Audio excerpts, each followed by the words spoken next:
Hello बच्चों, welcome to my channel Tanuja by studies. और चलिए वापस हम रिज्यूम करते हैं क्लास को। कहाँ से हमने बायोटेक्नोलॉजी का एप्लीकेशन पढ़ा था एग्रीकल्चर में। अब हम बायोटेक्नोलॉजी का एप्लीकेशन पढ़ने वाले हैं किसमें, मेडिसिन में। बायोटेक्नोलॉजी का क्या एप्लीकेशन है यानी मेडिकल फील्ड में। तो चलिए क्या क्या एप्लीकेशन है, कहाँ कहाँ हम बायोटेक्नोलॉजी को यूज़ कर सकते हैं। So recombinant DNA technological processes have made immense impact in the area of healthcare by enabling mass production of safe and more effective therapeutic drugs. Further, the recombinant okay clear है ना, ये तो simple line ही है, right है ना। Okay. Further, the recombinant therapeutic do not induce unwanted immunological response as is common in case of similar product isolated from a non-human source. ठीक है ना। देखिए क्या हो रहा है, मान लो कोई एक पर्टिकुलर चीज़ है, कोई एंटीबायोटिक है या कोई पर्टिकुलर चीज़, कोई विटामिन जो हमारी बॉडी को चाहिए, अगर हम इसको किसी एनिमल से प्रोड्यूस करके और फिर हम इसे अपने ह्यूमन बॉडी में इंसर्ट कर रहे हैं, तो हो सकता है वहाँ पे कुछ ना कुछ इशू क्रिएट हो, क्योंकि एनिमल का बॉडी डिफरेंट है और ह्यूमन बॉडी डिफरेंट। तो वहाँ पे वो एलर्जिक रिस्पॉन्स हो या कुछ और नया रिस्पॉन्स जनरेट कर रहा है, राइट। वही ये बोल रहे हैं unwanted immunological response. Okay, but हम रिकॉम्बिनेंट डीएनए टेक्नोलॉजी के थ्रू मतलब सिमिलर ह्यूमन वाला ही हम वो प्रोडक्ट फॉर्मेशन कर सकते हैं, बना सकते हैं। That is what they are saying. So at present, about 30 recombinant therapeutics have been approved for human use worldwide. Okay, world over. In India, 12 of these are presently being marketed. Okay, उनमें से एक क्या है, which is genetically engineered insulin. Insulin किस में लिया जाता है, as you know diabetic patient को इंसुलिन को इसकी रिक्वायरमेंट होती है। ओके, इंसुलिन का रोल क्या होता है, ये ब्लड ग्लूकोज के लेवल को कंट्रोल करता है। ठीक है, ब्लड ग्लूकोज लेवल को कंट्रोल आप बोल सकते हैं, या आप बोल सकते हैं रेगुलेट करता है। ठीक है, करता क्या है, जो भी ग्लूकोज है उसको हेल्प करता है कन्वर्ट होने में, किसमें, ग्लाइकोजन में। तो इस वजह से वो ग्लूकोज को कन्वर्ट कर देता है and this is how glucose का लेवल ब्लड में रेगुलेट होता है। बट जब किसी पर्सन में इंसुलिन का प्रोडक्शन सही से नहीं हो रहा है, इंसुलिन किससे प्रोड्यूस होता है, पेनक्रियास से। अब अगर इंसुलिन का प्रोडक्शन सही से नहीं हो रहा है तो वो पर्सन क्या कैटेगरी में आ जाएगा, डायबिटिक पर्सन हो जाएगा and this will start creating problem. We have to यानी the patient has to take the insulin artificially, insulin के इंजेक्शन लेने होते हैं सो दैट कि उसका ग्लूकोज का लेवल कंट्रोल रह सके। ठीक है बेटा, ओके। तो इतना समझ में आया क्या बोल रहे हैं। So management of adult onset diabetes is possible by taking insulin at regular time interval. Insulin को लेना पड़ता है। What would a diabetic patient do if enough human insulin was not available. क्या करेगा, if you discuss this you will soon realise that one would have to isolate and use insulin from other animal से insulin को isolate करके उसको हमें देना पड़ेगा। Would the insulin isolated from other animal be just as effective that secreted by the human body itself, and would it not elicit any immune response in the human body? Yes, effective तो वैसा ही रहेगा but कुछ ना कुछ immune response generate करेगा, यानी allergic response, क्योंकि हमारा इम्यून सिस्टम उसके अगेंस्ट वर्क करेगा, right.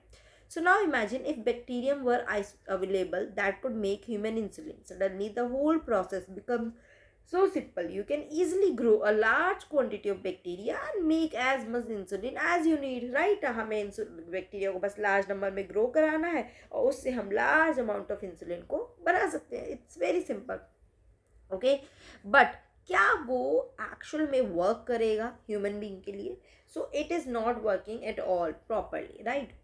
So insulin used for diabetes was earlier extracted from the pancreas of slaughter cattle and pigs. Okay, जो slaughter cattle and pigs होते हैं उनके पेनक्रिया से, as I told you pancreas जो है वो इंसुलिन प्रोडक्शन करता है, तो वो उनके पेनक्रियास से इंसुलिन को प्रोड्यूस कराया जा रहा था।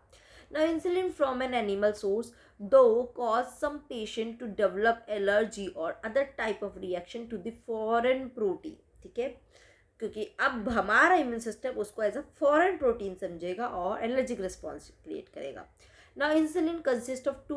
तो अब देखिए, अब ये एक प्रॉब्लम स्टार्ट हो रही है कि मतलब हम एनिमल सोर्स का इंसुलिन नहीं ले सकते, तो अब इसका सोल्यूशन क्या है। तो पहले हम इसकी स्ट्रक्चर पे ध्यान देते हैं। So insulin consist of short polypeptide chain A and chain B. तो यहाँ पे आप देख सकते हैं इंसुलिन का chain A and chain B. Now that are link together by disulphide bridge. तो आप देख सकते हैं यहाँ पे ये डाइसल्फाइड ब्रिज है जिसके थ्रू ये दोनों चेन एक दूसरे से कनेक्टेड रहती है।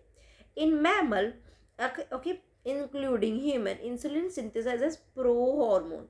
पहले ये प्रो एंजाइम या प्रो हार्मोन के फॉर्म में रिलीज होता है, यानी इनएक्टिव फॉर्म में रिलीज होता है। The pro hormone also need to be process before it become a fully mature and functional hormone. तो प्रो हार्मोन में ये क्या होता है, ये जिसमें ये क्या है, polypeptide chain B, this is B, this is A, और एक और चेन होती है which is the polypeptide chain C.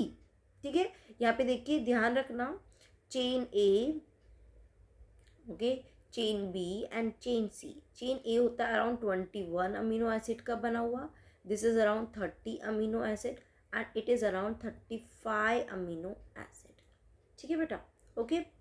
Now, which contain an extra stretch called the C-peptide. This C-peptide not present in mature insulin and is removed during maturation into the insulin, है ना। तो human में पहले तो ये immature form में release होता है, तब तो ये सी पेप्टाइड होता है, बट जैसे ही इंसुलिन मेच्योर होता है ये सी पेप्टाइड यहाँ से रिमूव हो जाता है, सिर्फ चेन ए और बी ही रहती है। The main challenge for production of insulin using rDNA technology was getting insulin assembled into a mature form. अब ये एक मेन चैलेंज था कि हमें मेच्योर फॉर्म में चाहिए। So in 1983 Eli Lilly an American, तो ये याद रखना किसने, Eli Lilly, very famous question, बहुत बार पूछा जाता है। An American company prepared 2 DNA sequences corresponding to A and B chain of human insulin. क्या किया इन्होंने, अलग से चेन ए और चेन बी को बनाया लार्ज अमाउंट में and introduce them in plasmid of E. coli to produce insulin chain। ठीक है, क्या किया, वही मैं आपको यहाँ पे जैसे बता देती हूँ। मान लो ये चेन ए है और ये चेन बी है, ओके। ये प्लाज्मिड में वही आर ई के थ्रू कट लगाया, अब आपको पता होना चाहिए, और इनको मर्ज करा दिया। मर्ज करा के क्या कराया, लाइक दिस, ठीक है, इनको मर्ज करा दिया। Now they are inserted into their respective host cell, okay. दोनों को अपनी अपनी रिस्पेक्टिव होस्ट सेल में इंसर्ट करा के एंड लार्ज अमाउंट में यहाँ पर इसको क्या कराया, प्रोडक्शन कराया। लार्ज अमाउंट में क्या कराया, प्रोडक्शन कराया। ठीक है,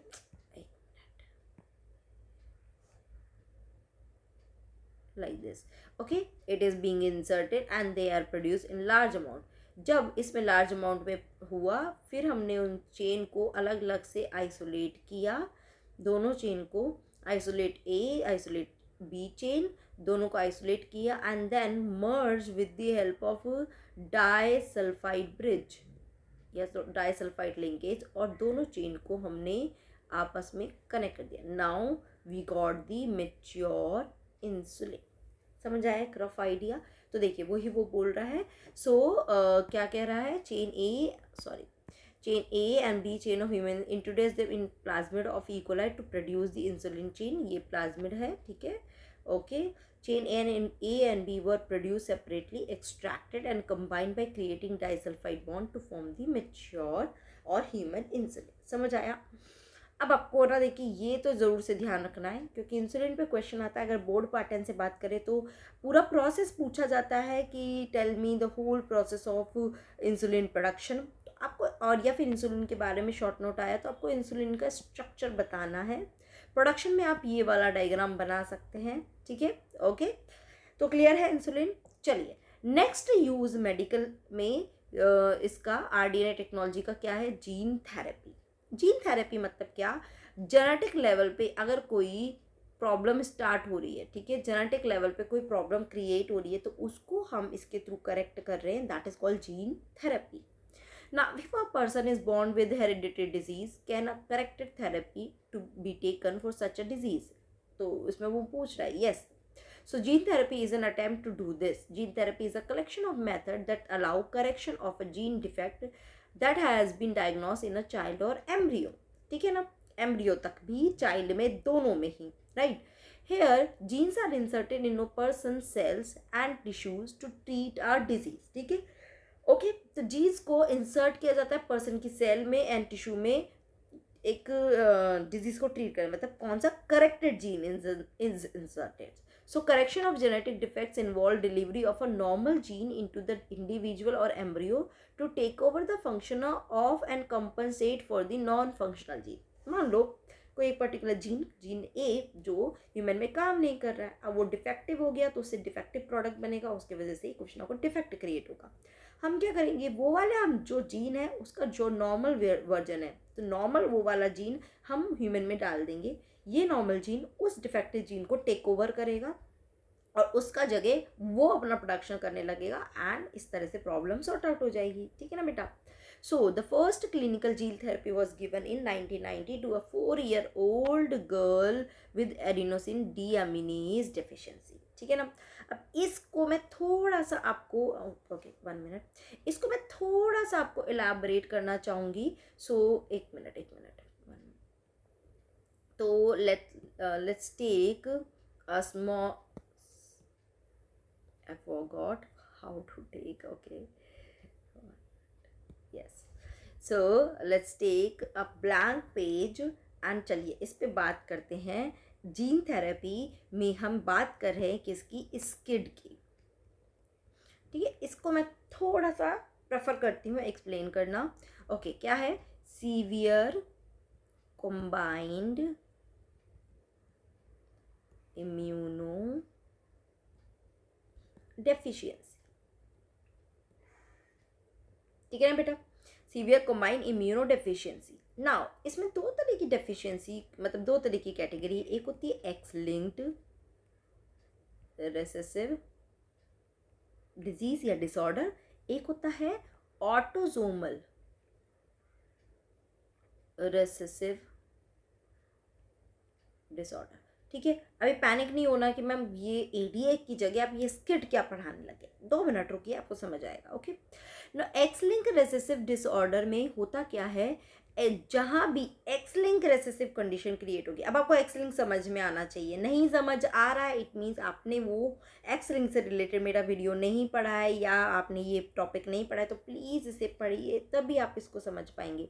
तो एक्स लिंक रेसेसिव की वजह से जहाँ भी एक्स लिंक रेसेसिव जीन आ गया, एक्सप्रेस हो गया, इस केस में क्या होता है, बी एंड टी लिम्फोसाइट्स बनती ही नहीं है, लिम्फोसाइट्स नॉट फॉर्म्ड। यानी कि एक तरह से आप बोल सकते हैं इम्यून सिस्टम ही एब्सेंट है इस में केस में। ठीक है, अब आप खुद इमेजिन करिए, अगर इम्यून सिस्टम ही नहीं है तो क्या इम्यूनिटी रहेगी, नहीं, तो क्या वो पर्सन सर्वाइव कर पाएगा, नो। कोई भी एक छोटा सा इन्फेक्शन में भी वो पर्सन डाई हो सकता है। ठीक है ना, जिसमें एग्जाम्पल हम एक पर्सन का, डेविड मैथर जिसका पर्सन का नाम था, बट वो he is a famous as a bubble boy, क्योंकि इस पर्सन के साथ ये प्रॉब्लम थी, इसको मैं स्किड बोलते हैं, ये एक्चुअली ये वाली डिजीज़ स्किड है।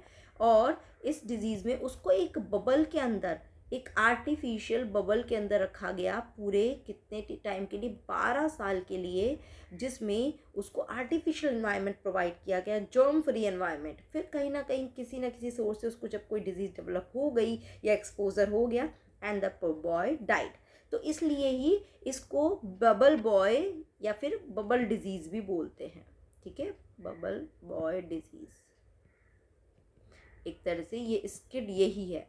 ठीक है ना। अब इसका दूसरा जो है ऑटोसोमल, यानी कि ऑटोसोम्स पे अगर रेसेसिव डिसऑर्डर क्रिएट हुआ या रेसेसिव ट्रेट आ गया तो ये डिजीज़ डेवलप होगी, जिसमें हम उसको बोलते हैं which is called ADA deficiency. अभी समझ में आया। ठीक है ना, इसी का ही अगर ऑटोसोमल है, this is ADA deficiency. ADA की फुल फॉर्म क्या है, एडिनोसिन डीअमीनेज। ठीक है ना बेटा। ओके, सो एडीए डेफिशिएंसी क्रिएट हो जाती है। अब देखिए, एडीए डेफिशिएंसी अगर नहीं होगी तो ये एडी एक्चुअली रिस्पॉन्सिबल होता है किसके लिए, फॉर लिम्फोसाइट्स फॉर्मेशन। एक्चुअली अगर एडीए नहीं होगा तो प्यूरिन मेटाबॉलिज्म में डिस्टर्बेंस क्रिएट होगा और जिसकी वजह से लिम्फोसाइट फॉर्मेशन नहीं हो पाएगा। तो अगर एडीए की डिफिशियंसी है तो क्या हो जाएगी, आप कह सकते हैं आप लोग कि लिम्फोसाइट्स भी डिफिशियंसी हो जाएगी, लिम्फोसाइट्स डेफिशिएंसी। तो यानी कि एक तरह से इम्यूनिटी डेफिशिएंसी हो जाएगी, इम्यूनिटी सही से डेवलप नहीं हो पाएगी, ठीक है ना। ये तो प्रॉब्लम है। अब इसके ट्रीटमेंट क्या क्या दिए जा सकते हैं उसकी बात करते हैं, वो ज़्यादा इम्पॉर्टेंट है। So treatment, okay, now I usually tell 3 kind of treatment can be given. The first treatment is conventional method.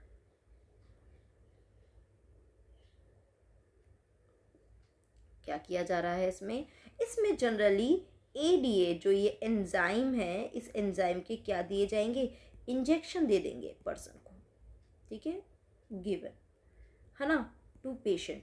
Patient को एडी एंजाइम के इंजेक्शन दे दिए और पर्सन में वो एडी एंजाइम होगा, अब लिम्फोसाइट्स प्रोडक्शन होगा and the problem solve.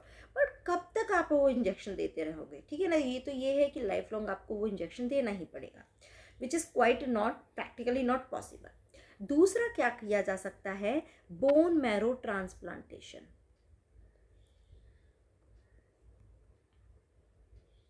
Bone marrow transplantation, यहाँ पे क्या किया जाता है? पेशेंट में क्या डाल देते हैं? हेल्दी लिम्फोसाइट्स, क्योंकि इसकी लिम्फोसाइट्स तो बन नहीं रही है, या फिर बन भी रही है तो डिफेक्टिव है, तो हम उसमें क्या डालेंगे? पेशेंट में हेल्दी लिम्फोसाइट्स डालेंगे और इससे मतलब सारी प्रॉब्लम सॉर्ट आउट हो जाएगी, ठीक है ना बेटा? ओके ओके, क्लियर है यहाँ तक? ओके क्लियर है।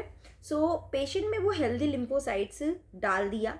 और एक चीज़ ध्यान रखना, एडीए का प्रोडक्शन कहाँ से होता है? देखिए एडीए जो है वो प्रोड्यूस होगा एडीए जीन से, इससे क्या प्रोड्यूस होगा? एडीए। और ये प्रोडक्शन जनरली कहाँ पे हो जाता है? लिम्फोसाइट्स में होता है, यानी कि बोन मैरो में इसका प्रोडक्शन होता है एडीए जीन का, और ये एडीए ही लिम्फोसाइट्स है, तो मतलब दोनों एक दूसरे का रोल प्ले करते हैं। एडीए की वजह से लिम्फोसाइट्स का फंक्शन बना रहेगा, अगर एडीए कम होंगे तो लिम्फोसाइट्स डैमेज होनी शुरू हो जाएगी, और अगर लिम्फोसाइट्स होंगी तो ही एडीए का प्रोडक्शन होगा। दोनों एक दूसरे के लिए मतलब रोल प्ले कर रहे हैं, राइट। तो अगर हमने हेल्दी लिम्फोसाइट्स डाल दिए तो एडीए जीन प्रोड्यूस होना शुरू हो जाएगा, और इसके बाद एडीए डेफिशिएंसी नहीं रहेगी, तो that is bone marrow transplantation, ठीक है ना? Okay, but the problem is what, जो ये लिम्फोसाइट्स होती हैं, ये लिम्फोसाइट्स इमोर्टल नहीं है, they are not immortal, okay. अब क्या होगी? ये तो मर जाती हैं, इनका तो एक लिमिटेड टाइम स्पैन है जिसके पास,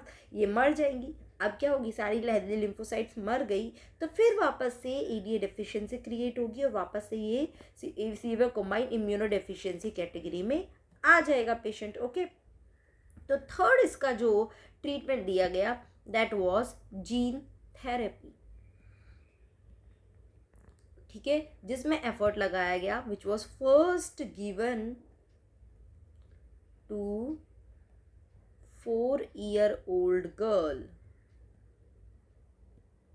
इन 1990, ठीक है। क्या किया गया?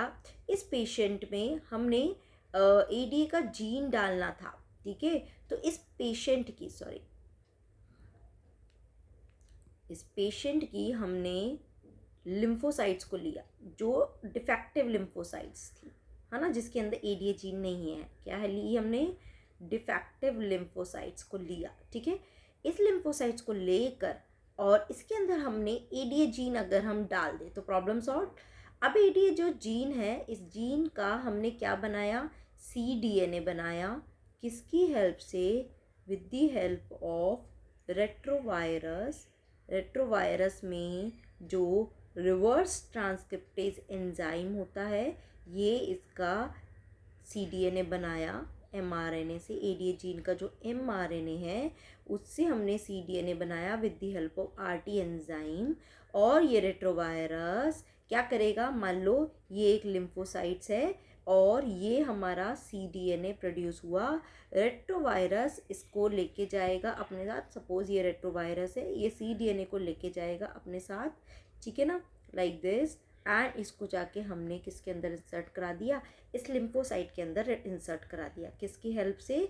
रेट्रोवायरस की हेल्प से। रेट्रोवायरस एनिमल के लिए यूज़ किया जाता है, here it is acting as a vector.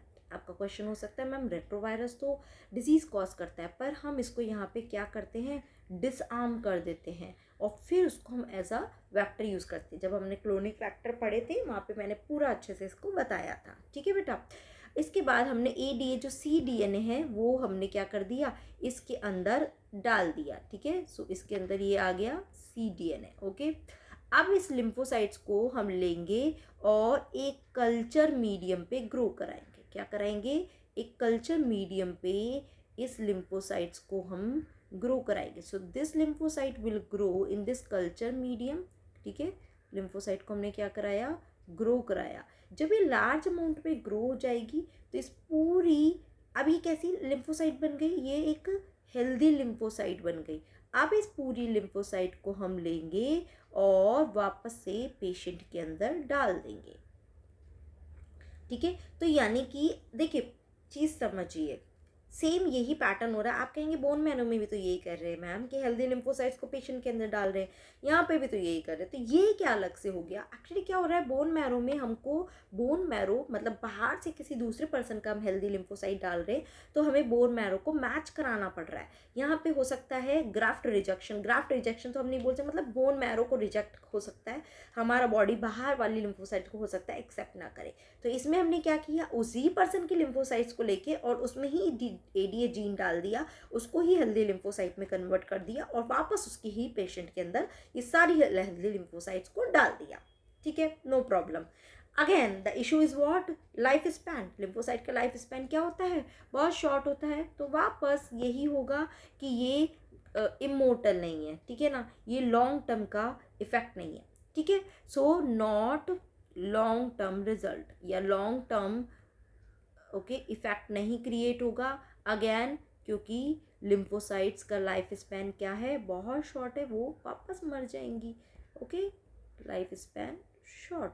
Okay, अब इसका ना फुल प्रूफ, मतलब कि आप ऐसे बोलेंगे अगर परमानेंट, अगर मुझे इसका क्योर देखना है ना तो हमें क्या करना होगा, we have to isolate these lymphocytes in early embryonic stage, ठीक है। अगर हम अर्ली एम्ब्रियोनिक यानी कि जब वो पर्सन जो है जिसमें ये डिजीज़ हो रही है वो जब मदर के वॉर्म में ही ये एम्ब्रियोनिक स्टेज में है, उसी अर्ली एम्ब्रियोनिक स्टेज में हम लिम्फोसाइट्स को आइसोलेट करें और इस लिम्फोसाइट्स में हम क्या डाल दें, ADA जीन डाल दें, ADA का cDNA यानी कि ADA जीन हम उसमें डाल दें, तो क्या होगी, बिकॉज इस टाइम पे ये लिम्फोसाइट एक स्टेम सेल की तरह बिहेव कर रही है। अब ये परमानेंट क्योर हो गया। अब ये जितनी भी लिम्फोसाइट्स यहाँ से बन रही है एम्ब्रियोनिक सेल में वो सब हेल्दी लिम्फोसाइट्स बनेगी। But the issue was is what, early embryonic में डिटेक्शन इज नॉट पॉसिबल, ठीक है, इतना अर्ली डिटेक्शन नॉट पॉसिबल, तो इसलिए परमानेंट सोल्यूशन तो नहीं हो सकता है। आई बात समझ में, क्या किया जा रहा है, तो चलिए इसको रीड कर लेते हैं। So this enzyme is crucial for immune system to function. This disorder is cause due to the deletion of the gene for adenosine deaminase, ठीक है ना, ओके। क्या कर रहा है कि ये cause due to deletion of the gene for deaminase. In some children, ADA deficiency can be cured by bone marrow transplantation. In other, it can be treated by enzyme replacement therapy, है ना। क्या कर दिया हमने, directly enzyme को डाल दिया या फिर बोन मैरो ट्रांसप्लांटेशन कर दिया, in which functional ADA is given to the patient by injection. But the problem with both of these approach that they are not completely curative, okay, permanent नहीं है। As a first step towards gene therapy, lymphocytes from the blood of the patient are grown in a culture outside the body. A functional ADA-cDNA using a retroviral vector is then introduced into these lymphocytes, which are subsequently returned to the patient, और वो patient में return कर दिया। However, as these cells are not immortal, the patient requires periodic infusion of such genetically engineered lymphocytes, ठीक है ना। And however, if the gene isolate from bone marrow cells producing ADA is introduced into the cell at early embryonic stage, it could be permanent cure। समझ आई बात, ठीक है ना। तो ये हो गया हमारा जीन थेरेपी, यहाँ तक हम कंप्लीट करते हैं। नेक्स्ट क्लास में हम मॉलिकुलर डायग्नोसिस लेंगे। यहाँ तक कोई डाउट आएगा तो आप मुझे कमेंट बॉक्स में ज़रूर बताइएगा, ठीक है। चलिए तब तक पढ़ाई करते रहिए और फुल जोश के साथ पढ़ाई करते रहिए और जो भी डाउट है आप मुझसे पूछते रहिए, ठीक है, बाय बाय।